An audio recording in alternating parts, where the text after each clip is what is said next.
Wow, what's this? Can someone come here quick? And the loud yell from my husband echoed from the bathroom. As I rushed to see what was happening, the sight of my husband made me gasp. My own scream bouncing off the walls. Looking at my mother-in-law and sister-in-law, their faces were clearly panicked. I bet they are the culprits. Earlier this morning, I overheard them talking. They were discussing something outrageous, like sending me to the afterlife, putting an end to me. The real target is me. Even the thought of what would have happened had I been the one in there is too terrifying to bear. I'll never forgive them. As I made up my mind, I noticed my husband standing next to me. It seemed to share my sentiment. I'm Betty, 35 years old. I work in a call center. My husband Tim, who is the same age as me, works in a factory. We met at a 24/7 fitness gym. I've been going to the gym for 3 years now, so I have a regular crowd I see there. Most of the time, I didn't interact much, just listened to music with my earbuds in, silently doing my workout. One morning, as I was about to use the machine at the gym, the belt on the machine slipped off. Never having had this happen before, I panicked, thinking I might have broken it. At that hour, there was no staff around. With tear-filled eyes, I looked around helplessly. No matter what I did, I couldn't fix it. That's when my husband approached me. Are you okay? This thing has been slipping off quite often recently, he said, easily fixing it. Thank you so much. I thanked him with a relieved face. Tim's body was muscular and he was of good build, one of the regulars I often noticed. After that, we started talking whenever we met. The fact that we were the same age, had irregular working schedules, and other commonalities brought us closer. And before I knew it, we had become quite close. Despite not knowing each other for a long time, we could chat openly like old friends. I was really comfortable around him. 3 months after our first conversation, we started dating. After dating for 2 years, we decided to get married. I was so happy when he proposed, I immediately said yes. That same day, however, Tim struggled to say, Betty, it's okay to say no if you don't like it, but would you consider living with my family? I hadn't thought about living with his family and didn't know what to say. Tim continued, We'll put locks on our room to protect our privacy. You won't need to do household chores either. I know your job can be irregular and it's tough. My mom and sister aren't working.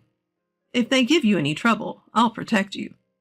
My mom hurt her leg, and it seems like they could use an extra pair of hands around the house. I could tell he was considering my comfort in the situation. He must have also noticed that I was not entirely pleased with the idea. I knew his mother had been hospitalized for a while after a fall in the bathroom. Even so, it was a tough decision. I couldn't easily agree to this. I suggested, how about I meet your mom and sister first, and then make my decision? Tim seemed relieved when I said that. A week later, we went to greet his family at his parents' house. Tim lost his father 5 years ago. His mother apparently worked as an administrative assistant until retirement. His sister is 3 years older than us, and recently started living with them after getting divorced. Hello there. Thanks for coming. Tim's mother welcomed us with a smile as we entered the house. Upon hearing her voice, his sister came to the entrance and greeted us energetically.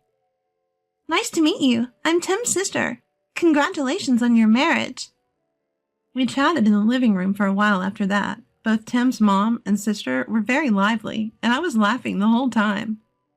I felt I could talk to them freely without holding back.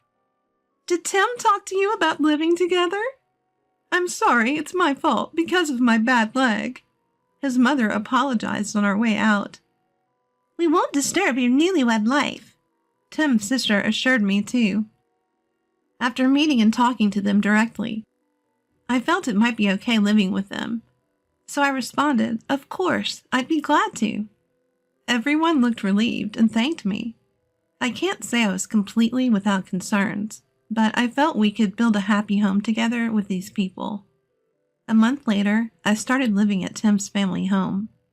Just as Tim had promised, our room had a lock and his mother and sister couldn't come in. Thinking about our newly married life started making me feel excited. Both my husband and I have jobs with irregular schedules, and we often have night shifts. While we were unpacking after the move, we realized we might often miss each other, but we made a point to cherish the time we spent together. My mother-in-law and sister-in-law were just as cheerful and kind as when we first met. They took care of most of the housework, so I only had to help out a bit. I noticed my mother-in-law having trouble walking, so I decided to do what I could in her stead. However, one day, my husband was at work, and I was off after a night shift. I got home in the early morning, and when I woke up in the afternoon, I found my mother-in-law and sister-in-law at the dining table. Hey, don't you think you should be more proactive about doing chores? My sister-in-law asked, to which I was taken aback. As I was at a loss for words, my mother-in-law chimed in. It's nice to be healthy and just stay in your room all the time, isn't it? Their tone was so unlike their usual selves that I wondered if I was dreaming. I'm sorry, I'll be more careful from now on, I responded timidly, to which my sister-in-law replied, Don't tell Tim anything unnecessary. Okay, I understand, I replied, and went to the bathroom to wash my face. I wasn't sure whether I was dreaming or not, but I realized that despite what my husband said, I had been relying too much on my mother-in-law and sister-in-law for housework. Feeling a bit of remorse, I took on more chores that day. However, they seemed displeased with my housekeeping and remanded me multiple times. As I was cooking dinner, my husband came home. My mother-in-law and sister-in-law were sitting on the couch watching TV. Is Betty cooking dinner? She must be tired from her night shift, he said with a surprised look on his face, and started to say something to my mother-in-law and sister-in-law. But before he could, I interjected. No, it's okay. I wanted Tim to have some of my homemade cooking for a change. I decided to take charge of dinner tonight. My husband seemed very pleased. During dinner, my mother-in-law and sister-in-law were completely different from the afternoon, saying, This is delicious, Betty. You're really good at cooking. And, Teach me how to make this next time, in a cheerful manner. I thought to myself, these people must be two-faced. From then on, they became strict with me on days when my husband was at home. I used to live alone, so it's not that I can't do housework. Their frequent criticism was somewhat annoying, but I went about my chores smoothly, though they always seemed dissatisfied. Then one day, as my husband and I were watching TV, my mother-in-law stood up to go to the bathroom. She seemed to be having a particularly bad day and was having a hard time walking, so I stood up to support her. But after a few steps, she suddenly fell. Ouch, Betty! Why did you push me? She cried, crouching down and holding her leg. I hadn't pushed her, of course. To me, it looked as if she had fallen on purpose. Hearing her cry out, my husband rushed over and asked, Mom, are you okay? Betty, did you push her? As he looked at me. When I attempted to deny the accusation, she dramatically sobbed. She's pushed me hard. In fact, she's done this multiple times on the days Tim isn't home. How cruel. Just because she didn't want to live together with us. At this point, my sister-in-law emerged from her room and exclaimed in a seemingly exaggerated tone, Mom, did she do it to you again? While glaring at me. As I stood there flustered, Tim lashed out at me. Betty, if you have any problems, talk to me. There's no need to take it out on Mom. This was the first time he had raised his voice at me since we've been together. He didn't see the moment his mom fell. I was devastated that he quickly assumed and didn't even consider the possibility that I wouldn't do such a thing. I didn't do anything, I said, tears welling up in my eyes. I fled to my room to escape the situation. As I looked back through my tears, I saw my sister-in-law smirking. This was definitely done on purpose. After a while, Tim came back into the room and said, I'm sorry for yelling earlier. Maybe because Mom has trouble walking. It seemed to her like she was being pushed. You don't have to worry about it. It was nice of him to apologize, but he didn't seem to even consider the possibility that his mom had deliberately fallen. It also seemed like he didn't fully trust me. From then on, fearing more false accusations, I stopped helping my mother-in-law as much. About a month later, I finished my night shift and got home around 4 a.m. It was usually a time when everyone was asleep, so I quietly entered the house. But on that day, it felt like someone was awake. Thinking it was Tim, I headed towards the living room when I heard whispering from the bathroom.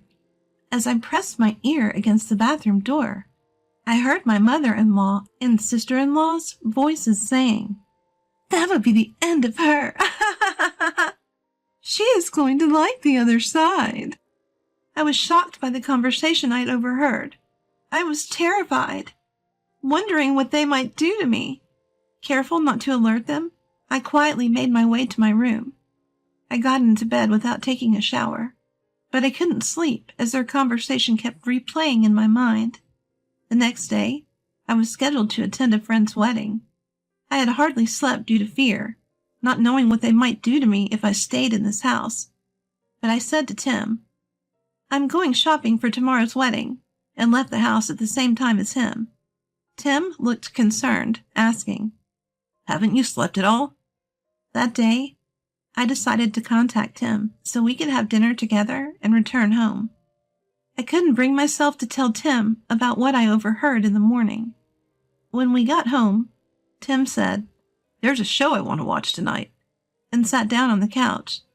Seeing this, my mother-in-law, seeming overly pleased, said, "Betty, you have a wedding to attend early tomorrow, right? Why don't you take a bath first?" I thought it was odd for someone to suggest that I take a bath. I usually am the last one to bathe. Suspicious, I went to check the tub and found some kind of black liquid floating in it. I couldn't quite figure out what it was.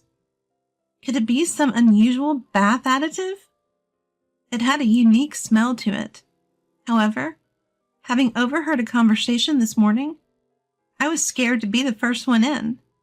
After confirming that my mother-in-law and sister-in-law were chatting in the kitchen, I sidled up to my husband and whispered, so only he could hear, "We've got 30 minutes till the show starts. Why don't you take a bath first?" "Good idea. I'll jump in quickly," he said, and headed for the bathroom. I took his place on the sofa. "Whoa, what's this? Can someone come here, please?" I could hear my husband shouting from the bathroom. I don't think more than 3 seconds had passed since I'd heard the sound of him getting into the bath. When I rushed over, I saw my husband's body had been dyed jet black. I let out a cry of surprise. Looking back, my mother-in-law and sister-in-law were standing there with panicked looks on their faces. "What should I do? How did this happen?"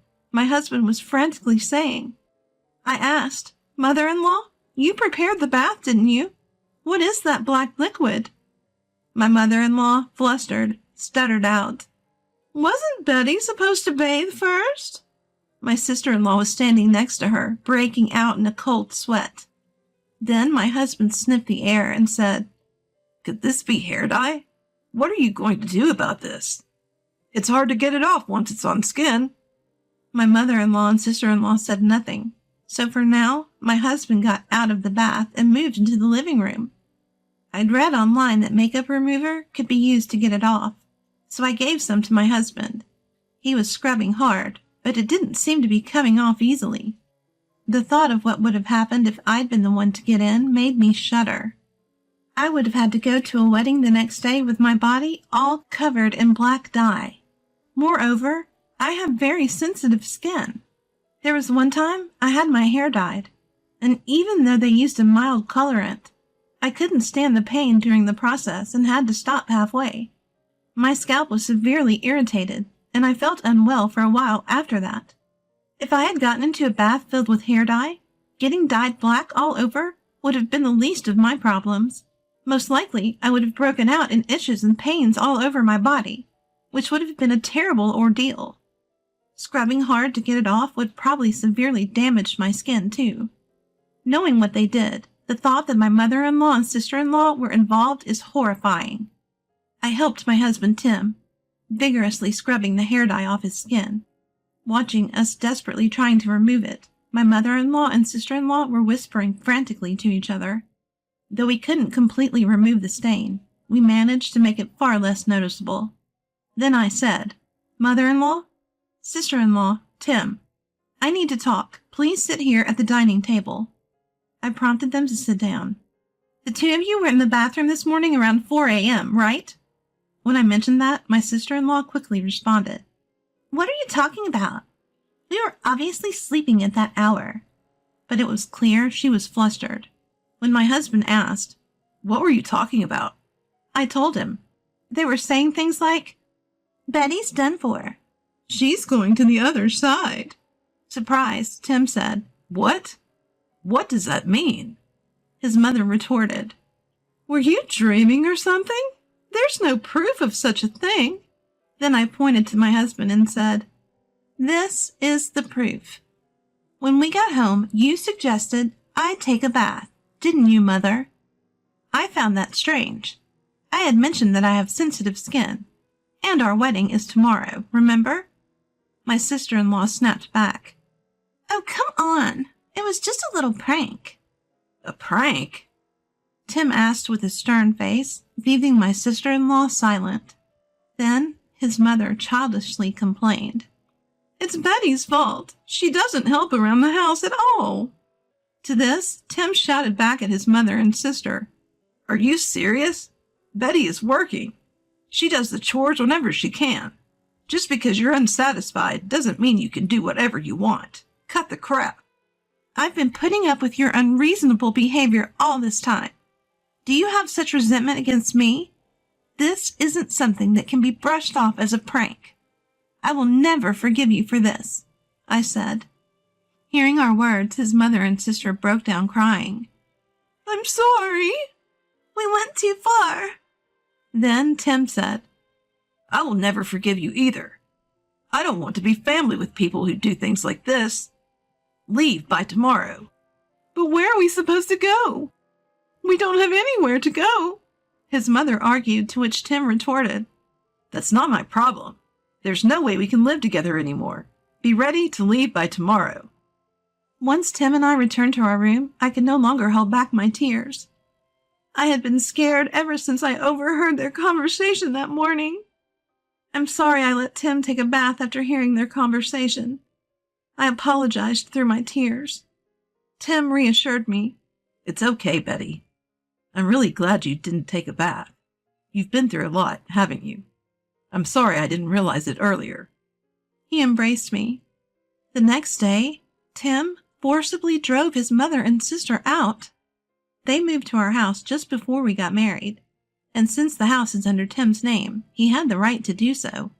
He changed the locks while I was away at our wedding. Neither his mother nor sister have jobs.